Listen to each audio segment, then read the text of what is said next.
بەناوی خودای بەخشندەی میهرەبان 30 ساڵ لەمەوبەر لە ڕۆژێکی وەک ئەمڕۆ جەماوەری شاری هەولێر بە هەموو چین و توێژەکانی و بە نەتەوە و پێکهاتە جیاوازەکانیەوە دژبەستەمەکانی دەسەڵاتی بەعس و بۆ وەدیهێنانی ئازادی و بەرپاکردنی دادگەری و فراهەمکردنی ژیانێکی شایستە ڕاپەڕین.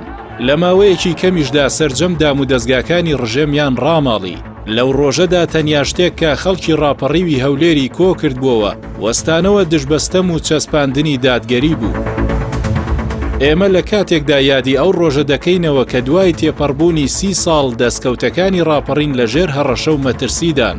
ئەوەش لە ئەنجامی پاوانخوازی و سیاسەتی ناتەندروستی بەرژەوەندی خوازانەی لایەنە دەست ڕۆیشتوەکانی هەرێم کە نێوماڵی کوردی پەرتەوازە کردووە. بەداخەوە بەهۆی بێباکی دەسەڵاتدارانی هەرێم ڕۆژ بە ڕۆژ هەرێمەکەمان بەرەو قەیرانی قوڵتر و چارەنووسی نادیارتر هەنگاو دەنێ. دەبوو ڕاپەڕینە مەزنەکەی ساڵی 1991 ئەوەی فێری بەرپرسان بکردبایە کە جەماوەر دژبەستەم و نادادی ڕژێمی بەعس ڕاپەڕی. ستەم و بێدادیش هەر ستەم و نادادیە لەلایەن هەر کەس و لەژێر هەر ناونیشان و بە هەر زمانێک ئەنجام بدرێت.